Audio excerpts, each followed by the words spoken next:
Sa mga kapwa ko OFW, sana tulungan nyo ako may paabot ito sa mga taga-customs, sa mga mahal natin taga-customs, sa mga kagalang-galang na taga-customs.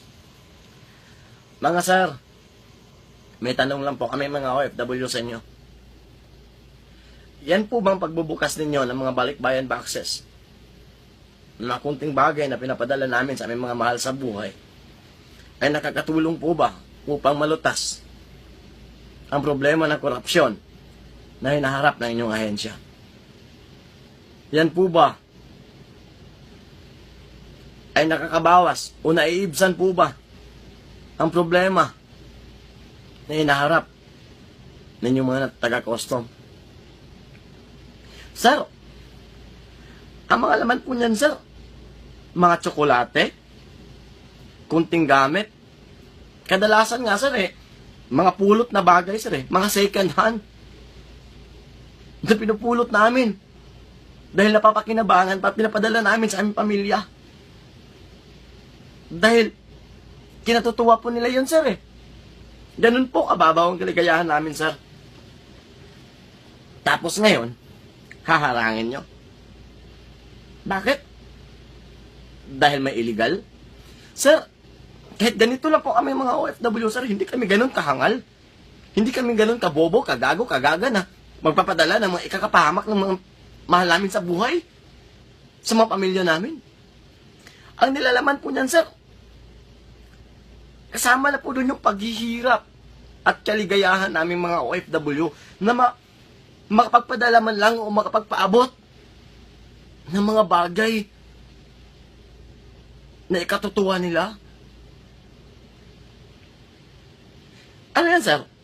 Yung tinituniladang bigas. Yung container na mga smuggled items. Droga, armas, o kung ano-ano pa.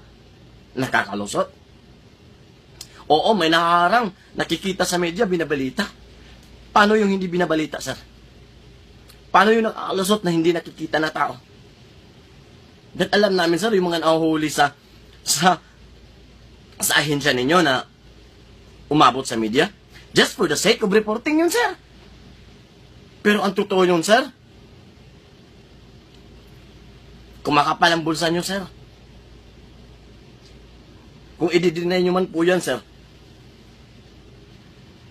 ibig sabihin nun, mali yung balita ng Bureau of Custom ay number 1 sa corruption.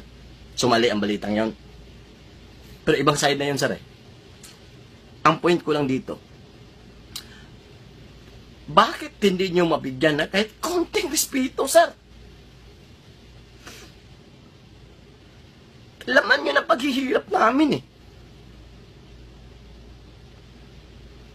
Yun pang isusukli. Tinawag nyo pa kaming bagong bayani. Dahil kahit pa paano, sir, nakakatulong kami sa ekonomiya ng bansa. Sa mga paghihirap namin dito, malayo kami sa mahal sa buhay, sa pamilya. Ngayon, mapapaabot kami ng kunting bagay, hindi nyo man lang mabigyan ng respeto. Yung privacy na tinatawag, sir. Kailangan nyo pang bulat-latin? Kailangan nyo pang buksan? Baka gusto nyo po, kung magpapadala kami, i-address namin sa inyo. Tapos, dahil sa inyo naka-address, bubuksan ninyo. Ganon din naman ang mangyayari. Naka-address man sa inyo o hindi, bubuksan pa rin. So, i-address na namin sa inyo. Tapos, piliin nyo lang po kung ano yung magustuhan ninyo. At yung natira, at least naman, pakitirahan yung pamilya namin. Kung may konsensya pa kayong kahit konti. Ang puputi ng uniforme ninyo, sir. Ngunit ang itim na inyong mga budhi. Ito ba ang kapalit sa lahat ng mga paghihirap ng OFW? Ako, aaminin ko, konti lang natulong ko sa ekonomiya dahil ganito lang sila sahod namin dito. Samantala yung iba, sir. Hindi ako nagmamagaling dito.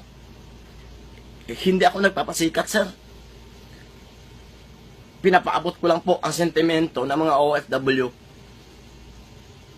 na walang masabi. Kundi yung kibit-balikat na lang. Pero hindi yun po pwede, sir. Kahirapan po ba? Ang sukli ng aming kahirapan. pagpapahirap sa sariling bansa na kahit papaano tinutulungan namin maitaguyod yung ekonomiya.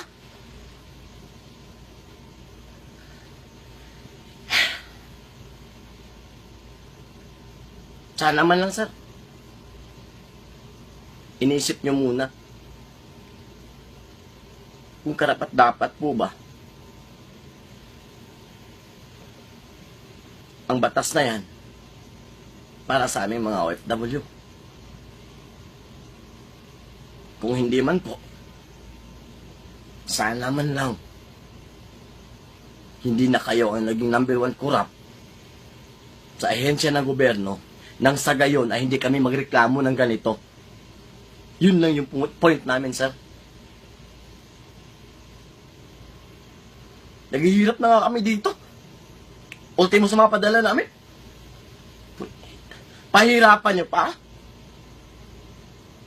Anong gusto namin sabihin, sir? Ano, salamat? Ganon?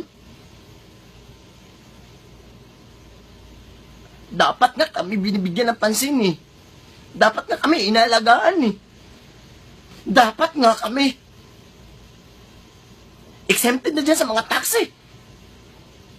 Kung tutuusin lang po sana. Pero kabaliktaran pa inyong ginawa. My God.